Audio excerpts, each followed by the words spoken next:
क्या आपने दुनिया के कुछ ऐसे घर और ऐसी जगहों को देखा है जिन्हें देखने के बाद आप उन पर यकीन ही नहीं कर पाओगे कि दुनिया में ऐसे भी घर होते हैं और एक्चुअल में लोग इन घरों में रहते भी हैं। जैसे क्या आपने कभी पहाड़ों पर ऐसे घर देखे हैं और क्या आपने पानी के ऊपर तैरता हुआ गांव देखा है जिनके ऊपर बने हुए घरों में लोग रहते हैं। तो गाइस, आज के इस वीडियो में मैं आपके लिए दुनिया के 15 ऐसे प्लेसेस के बारे में बताऊंगा जिन्हें देखने के बाद आप बिलीव ही नहीं कर पाओगे कि लोग ऐसी जगह पर रहते हैं। तो चलिए स्टार्ट करते हैं हम अपनी आज की इस वीडियो को 15 strangest places where people actually live, जिसमें नंबर 15 पर है ब्राजीलियन फवेला। गाइस, ये जगह देखने में आपको बहुत ही खूबसूरत लग रही होगी क्योंकि यहाँ के घरों की बनावट ही कुछ इस तरह की है। यहाँ के कलरफुल घर देखने के लिए लोग दुनिया भर से आते हैं, लेकिन टूरिस्ट की यहाँ आने की वजह सिर्फ ये कलरफुल घर ही नहीं है बल्कि इन घरों की बनावट है। फवेला के सभी घरों की एक यूनिक डिजाइन है। जो घर आपको देखने में सिर्फ एक फ्लोर का लग रहा होगा वो एक्चुअल में 2 फ्लोर का होता है। अब ये जगह देखने में आपको जितनी खूबसूरत लग रही है, इसकी एक डार्क साइड भी है। कोई भी अनजान व्यक्ति फवेला में अकेला नहीं घूम सकता और न ही वो फवेला के अंदर घुस सकता है, क्योंकि यहाँ पर ब्राजील के बड़े से बड़े गैंगस्टर्स रहते हैं और यहाँ पर कभी भी किसी भी समय 2 गुटों में गैंग वॉर शुरू हो जाते हैं, जिसके वजह से कोई भी व्यक्ति यहाँ पर अकेला नहीं जाना चाहता है। लेकिन अगर आप यहाँ के एक गाइड के साथ जाते हैं तो आपको कोई नुकसान नहीं होगा। इसके अलावा फवेला एक ऐसी जगह पर है जहाँ पर हर साल मानसून के समय खतरा बढ़ जाता है, क्योंकि जब समुद्र की तरफ से आने वाली तेज हवाएं अपने साथ हैवी रेनफॉल लेके आते हैं, जिसकी वजह से यहाँ पर लैंडस्लाइड का खतरा बढ़ जाता है। इसीलिए यहाँ पर यहाँ की गवर्नमेंट के द्वारा बड़े बड़े साइरेंस को लगाया गया है। नंबर 14 पर है सीलैंड। गाइस, ये देखने में आपको ब्रिज का एक छोटा सा टुकड़ा लग रहा होगा, लेकिन रियल में ये एक देश है। यहाँ पर जाने के लिए आपको पासपोर्ट की जरूरत होती है और इस देश की अपनी करेंसी भी है। ये यूके से 12 किलोमीटर दूर समुद्र में है। ये सभी देशों से बिल्कुल अलग और दुनिया का सबसे छोटा देश है। इसके अलावा ये एक हवा में झूलता हुआ देश भी है, लेकिन यहाँ पर रहता सिर्फ 25 लोगों का एक परिवार ही है। इस जगह को सेकेंड वर्ल्ड वॉर के समय इंग्लैंड के द्वारा यहाँ पर अपने एयरप्लेन्स को लैंड करने के लिए बनाया गया था, जिसके बाद जब वर्ल्ड वॉर खत्म हुआ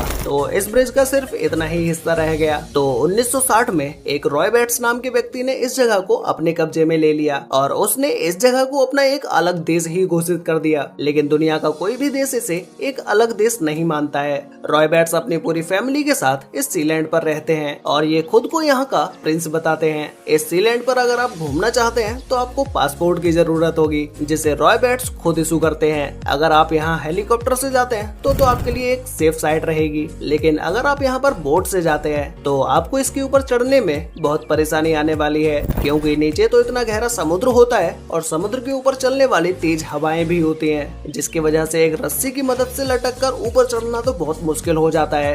नंबर 13 पर है जियांगजी वैंगजिंग वैली, चाइना। गाइस, चाइना की ये वैली दुनिया के one of the most beautiful जगहों में से एक है, क्योंकि इस वैली में बने घरों को बहुत ही यूनिक तरह से बनाया गया है, जो कि ये घर पूरी तरह से हवा में लटके होते हैं। इन घरों का सिर्फ एक हिस्सा ही पहाड़ पर रखा होता है, बाकी का पूरा ये घर हवा में झूल रहा होता है। इन घरों के नीचे कंक्रीट के पिलर्स का यूज किया जाता है, जो कि बहुत ही ज्यादा स्ट्रॉन्ग होते हैं, जिसकी वजह से ये घर बिना हिले डुले इन पिलर्स के ऊपर रखे रहते हैं। आज के समय में तो यहाँ के ऊपर गाँव तक जाने के लिए सभी सुविधाएं हैं, चढ़ने के लिए सीढ़ियाँ हैं और साथ में बाउंड्री को भी बना दिया गया है। लेकिन एक समय पर यहाँ पर ऊपर चढ़ने के लिए ना तो सीढ़ियाँ थी और ना ही कोई बाउंड्री थी। अब उस समय यहाँ के गांव वालों को नीचे से ऊपर तक जाने में कितनी परेशानी होती होगी, इस बात को तो वो ही जानते होंगे। नंबर 12 पर है floating village in Cambodia. Guys, ये विलेज दुनिया का एक ऐसा विलेज है जो कि पानी के ऊपर बना हुआ है। यहाँ पर हर एक घर में सभी के पास अपनी एक बोट जरूर होती है, क्योंकि बिना बोट के इस जगह पर ट्रेवल करना तो बहुत ही मुश्किल है। क्योंकि अगर आप पानी में तैरकर एक जगह से दूसरी जगह पर जाएंगे तो उस समय आपको पानी के अंदर रहने वाले जीवों से खतरा हो सकता है। यहाँ के पानी में सांप और मगरमच्छ दोनों रहते हैं। यहाँ के लोग अपना डेली का कामकाज करने के लिए मछलियाँ पकड़ते हैं और उन मछलियों को पकड़कर बाहर मार्केट में बेचने ले जाते हैं। इसके अलावा इस गांव के पास में एक रेस्टोरेंट भी है। जो भी टूरिस्ट इस गांव में घूमने के लिए आता है वो उस रेस्टोरेंट में जाकर रुक सकता है और वहाँ खाना भी खा सकता है। इसके अलावा यहाँ पर इस फ्लोटिंग विलेज के पास में ही एक फ्लोटिंग फॉरेस्ट भी है, जो कि ये फॉरेस्ट साल के 12 महीने पानी के अंदर ही डूबा रहता है। इस जगह पर घूमने के लिए बहुत सारे टूरिस्ट आते हैं और यहाँ पर नाव चलाने वाली ज्यादातर लेडीज ही होती हैं। नंबर 11 पर है याकुत्स्क, रसिया। गाइज ये रसिया की एक ऐसी जगह है जो कि दुनिया की सबसे ठंडी जगहों में से एक है। इस शहर को दुनिया भर में आइस हेल के नाम से भी जाना जाता है, क्योंकि इस जगह पर इतनी ठंड पड़ती है जिसे आप इमेजिन भी नहीं कर सकते। इस शहर में नॉर्मली सर्दियों के समय में -50 डिग्री सेल्सियस टेम्परेचर रहता है। ये यहाँ का -50 डिग्री टेम्परेचर ऐसा है कि अगर आप यहाँ पर अपने कपड़े बाहर सूखने के लिए डालेंगे तो वो यहाँ की ठंड की वजह से अकड़ कर पापड़ बन जाएंगे। और अगर यहाँ पर आप खौलता हुआ पानी हवा में फेंक दें तो उस पानी के हवा में जाते ही बर्फ के छोटे छोटे कण बन जाएंगे। अब इस सिटी का इतना ठंडा टेम्परेचर होने के बाद आप लोग सोच रहे होंगे कि जब यहाँ का इतना ठंडा टेम्परेचर है तो इस ठंडी जगह में तो कौन ही रहता होगा। तो गाइस यहाँ पर 3,30,000 लोगों से भी ज्यादा की आबादी है। अब इतने ठंडे इलाके में भी यहाँ के लोग इस जगह पर रहते हैं। जब अंटार्कटिका में -20 डिग्री सेल्सियस टेम्परेचर होता है तो यहाँ पर -50 डिग्री सेल्सियस टेम्परेचर होता है। और यहाँ पर आज तक का सबसे कम -71 डिग्री सेल्सियस टेम्परेचर रिकॉर्ड किया गया है, जो कि इतना कम होता है अगर आप इस टेम्परेचर में घर से बाहर निकल जाएंगे तो आपकी उंगलियों के अंदर का खून जम जाएगा और आपको इतना दर्द होगा जिसे आप सहन भी नहीं कर पाएंगे। और यहाँ के लोग अपने कार के इंजन को हमेशा चालू रखते हैं, क्योंकि अगर उन्होंने अपनी कार के इंजन को एक बार बंद कर दिया तो उसके बाद इंजन के अंदर का सारा ऑयल जम जाएगा और थोड़ी ही देर में पूरा इंजन भी जम जाएगा। अगर यहाँ पर कोई भी ड्राइवर किसी को भी एक जगह से दूसरी जगह पर लेके जा रहा होता है और उसकी गाड़ी अगर रास्ते में खराब हो जाए तो उसके पास सिर्फ 10 मिनट ही होते हैं, जिसमें अगर वो अपनी गाड़ी सही कर पाता है तब तो ठीक है, वरना उसके गाड़ी का इंजन ही जम जाएगा और फिर उसके बाद उसे अपनी गाड़ी में ही बैठकर अपनी मौत का इंतजार करना होता है, क्योंकि यहाँ की सड़कों पर ज्यादा ट्रैफिक नहीं होता है। और अगर 1 घंटे तक उस ड्राइवर को कोई भी नहीं मिला तो उसका मरना तो तय है। नंबर 10 पर है एलिरे आइलैंड। गाइस आइसलैंड का ये आइलैंड दुनिया का सबसे लोनलीएस्ट आइलैंड है, क्योंकि इस पूरे आइलैंड के ऊपर सिर्फ एक छोटा सा घर बना हुआ है। इस घर में रहने के लिए सब कुछ है, रूम है, किचन है और बाकी का आप यहाँ पर आराम से रह सकते हैं। लेकिन घर में ना कोई इलेक्ट्रिसिटी है और ना इस जगह पर कोई इंटरनेट है, इसीलिए इस आइलैंड को दुनिया का सबसे लोनलीएस्ट आइलैंड कहा जाता है। यहाँ पर जाने के लिए आपको आइसलैंड से एक बोट लेकर इस आइलैंड तक जाना होता है और आइलैंड पर जाने के बाद आप यहाँ पर आराम से रह सकते हैं। यहाँ पर घर के पास में ही पीने के पानी के लिए एक स्टोर बनाया गया है, जो कि इस आइलैंड पर होने वाले बारिश के पानी को स्टोर कर लेता है और वो पानी पीने के लिए बिल्कुल फ्रेश होता है। बाकी का यहाँ पर खाने के लिए ना तो कुछ उगा सकते हैं और न ही कुछ कर सकते हैं। बस इस आइलैंड के नीचे जाकर आप वहाँ पर बैठकर आराम से फिशिंग कर सकते हैं। आप इस आइलैंड पर जितने भी दिनों के लिए रहने जाते हैं तो आपको अपना उस हिसाब से अपना फूड लेकर जाना पड़ेगा। इसके अलावा आप इस जगह पर दुनिया से बिल्कुल दूर सुकून से रह सकते हैं। आप में से कितने लोग हैं जो कि इस जगह पर रहना चाहेंगे?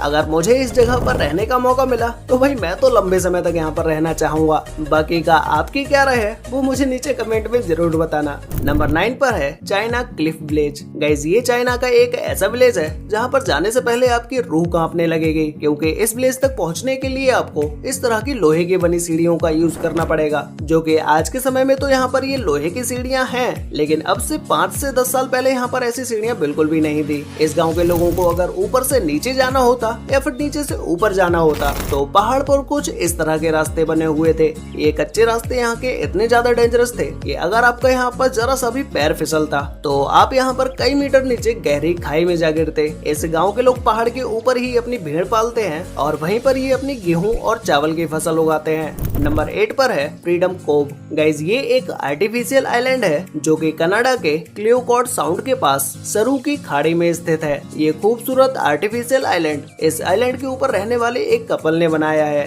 जो कि ये इस आइलैंड के ऊपर अपनी हरी सब्जियां उगाते हैं और इन्होंने अपने आइलैंड पर बहुत सारे पेड़ पौधे भी लगाए हैं। ये अपने खाने की सब्जियों को अपने आइलैंड पर ही उगा लेते हैं और अगर इन्हें शहर से कुछ लेने जाना होता है तो ये पास के ही शहर की सुपरमार्केट से शॉपिंग भी करते हैं। इस आइलैंड को इस कपल ने 1991 में बनाना शुरू किया था, जिसके बाद इन्हें इस आइलैंड को कंप्लीट करने में 2 साल लगे। नंबर 7 पर है hanging temple of Hang Seng. Guys ये चाइना के हवा में लटके हुए मंदिर जमीन से 246 फीट की ऊंचाई पर मौजूद है। इस टेम्पल का सिर्फ छोटा सा हिस्सा माउंटेन के ऊपर रखा हुआ है, बाकी के मंदिर का ये सारा हिस्सा इन लकड़ी के पिलर्स पर है। आपने अभी तक पहाड़ पर बने जितने भी घर देखे थे उनमें कंक्रीट के पिलर्स का यूज किया गया था, लेकिन चाइना के इन हैंगिंग टेम्पल्स में केवल लकड़ी के के पिलर का यूज किया गया है और ये टेम्पल्स कोई आज के समय के नहीं है, बल्कि इन्हें आज से 1400 साल पहले बनाया गया था। यहाँ की 1400 साल पहले की इंजीनियरिंग भी कमाल की थी। हर साल लाखों लोग इस मंदिर में आते हैं। नंबर 6 पर है रिएक्टर रोटेटिंग हाउस। गाइस, क्या आपने कभी अपनी लाइफ में कोई ऐसा हाउस देखा है जिसे एक खंबे के ऊपर बनाया गया हो और ये हाउस हवा के साथ साथ रोटेट भी करता है। जितनी तेजी से हवा चल रही होती है उतनी ही तेजी से ये घर हवा में घूमता भी है। इसे पूरी तरह से कांच और लकड़ी से बनाया गया है और ऐसा नहीं है कि इस घर को बनाते समय इस खंबे को सिर्फ जमीन में यूं ही गाड़ दिया गया है, बल्कि इस खंबे को बनाने से पहले यहाँ पर भी एक बेस तैयार किया गया था, जिसके बाद इस खंबे के ऊपर घर को कुछ इस तरह से बनाना शुरू किया गया, जिसमें सबसे पहले इस खंबे के ऊपर छोटे से बॉक्स को बना दिया गया और फिर उसके बाद इसमें मेटल की रॉड्स को यूज करके कुछ इस तरह से बना दिया। इस घर को 2016 में बनाना शुरू किया गया था और ये 2018 तक कंप्लीट हो गया। नंबर 5 पर है माकोको अफ्रीका। गाइस, ये अफ्रीका का एक ऐसा एरिया है जिसमें आप कभी नहीं जाना चाहेंगे, क्योंकि इस जगह पर पानी के ऊपर घरों को बना दिया गया है और ये कोई फ्रेश वाटर नहीं है, बल्कि बहुत गंदा पानी है। इस गंदे पानी के ऊपर ये लोग कुछ इस तरह से घर बनाकर रहते हैं। ये माकोको अफ्रीका के सबसे अनोखी जगहों में से एक है, जो कि लागोस नाइजीरिया में स्थित है।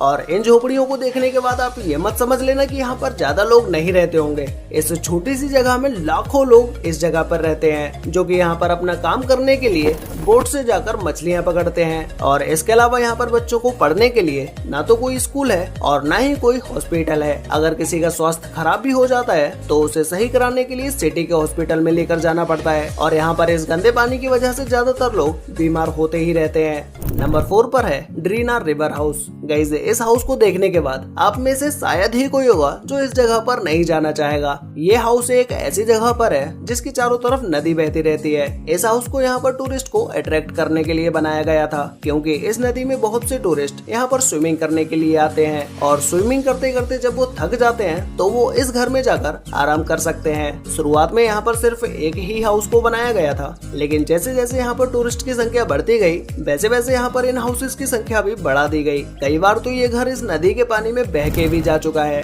क्योंकि अगर कभी नदी का बहाव तेज हो जाता है तो उस समय नदी के पानी का स्तर भी बढ़ जाता है, जिससे कई बार ये घर पानी में भी बह चुका है। नंबर 3 पर है माउंट फैंजिंग। गाइस, ये पतले से 2 माउंटेन्स हैं जिनकी चोटी पर भगवान बौद्ध के 2 मंदिर हैं और इन मंदिरों के बीच में एक छोटी सी सीढ़ी को भी बनाया गया है। जैसे जैसे आप इन दोनों माउंटेन्स के ऊपर चढ़ते जाएंगे वैसे वैसे आपको नीचे की खाई और भी ज्यादा गहरी दिखाई देने लगेगी और एक समय के बाद जब आप इस माउंटेन की चोटी पर पहुंच जाएंगे तब तो यहाँ पर शायद आपके पैर भी कांपने लगे, क्योंकि यहाँ से इन माउंटेन्स की ऊंचाई बहुत ज्यादा हो जाती है। कई बार तो लोग डर की वजह से इस माउंटेन के ऊपर जाना भी नहीं चाहते हैं। यहाँ पर सिर्फ वही लोग जाते हैं जिन्हें ऊंचाई से डर नहीं लगता है। नंबर 2 पर है train running through a sky scraper. Guys, आपने ट्रेनों को जमीन पर चलते हुए देखा होगा, लेकिन क्या आपने कभी ट्रेन को किसी बिल्डिंग के अंदर से जाते हुए देखा है? तो गाइस, चाइना का ये ट्रेन ट्रैक एक स्काई स्क्रैपर के बीच से होकर जाता है और इस बिल्डिंग के अंदर लोगों के अपार्टमेंट्स हैं। जो भी लोग यहाँ पर रह रहे होते हैं उनकी प्राइवेसी को ध्यान में रखते हुए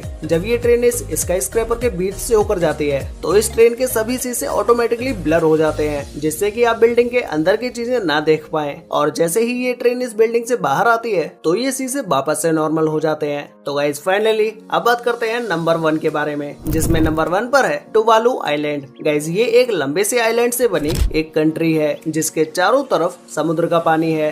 वेस्ट सेंट्रल पैसिफिक ओशियन में लोकेटेड ये कंट्री हवाई और ऑस्ट्रेलिया के बीच में मौजूद है, लेकिन ये कंट्री आने वाले समय में पानी में डूब जाएगी, क्योंकि ये समुद्र तल से सिर्फ 2 मीटर की ऊंचाई पर स्थित है और इस देश का सबसे ऊंचा हिस्सा 4 से 5 मीटर का ही है। अब रिसर्चर्स की माने तो समुद्र हर साल 3.9 मीटर की दर से बढ़ता जा रहा है, जिससे कुछ ही सालों में ये देश पानी में डूब जाएगा। लेकिन आज के समय में ये देश घूमने के लिए एक परफेक्ट जगह है। यहाँ पर घूमने के लिए सिर्फ आपको एक सीधा सा रोड ही मिलेगा और पास में ही एक बड़े से ट्रैक को भी बनाया गया है जिस पर इस देश में आने वाली फ्लाइट्स भी लैंड करती हैं। यहाँ पर जो भी लोग इन घरों में रह रहे होते हैं वो अपने घर को 2 तरह से बनाते हैं। एक तो इनका घर वो होता है जो बाहर से दिख रहा होता है, लेकिन एक घर को ये अपने जमीन के अंदर बनाते हैं, क्योंकि नाइट के समय में यहाँ पर इतनी तेज हवाएं चल रही होती हैं जिसकी वजह से जमीन के ऊपर सोना इन्हें थोड़ा मुश्किल हो जाता है। और अगर इस आइलैंड पर समुद्र की तेज लहरें बाढ़ें आ जाते हैं तो घरों में पानी भरने की वजह से ये लोग उस समय घर के बाहर सो सकते हैं और ना तो इस आइलैंड पर कोई एटीएम यूज करता है और ना ही कोई इंटरनेट है। अगर आपको यहाँ पर इंटरनेट यूज करना है तो आपको सरकारी दफ्तर जाना पड़ेगा, वहाँ पर आपको इंटरनेट की सुविधा उपलब्ध करा दी जाती है। वैसे गाइस आपको इन सभी जगहों में से किसी भी एक जगह पर फ्री में जाने का मौका मिले तो आप किस जगह पर जाना चाहेंगे, ये आप लोग मुझे नीचे कमेंट करके जरूर बताना। तो गाइस आज के लिए वीडियो में बस इतना ही, मिलते हैं एक और नई इंटरेस्टिंग वीडियो के साथ, तब तक के लिए बाय।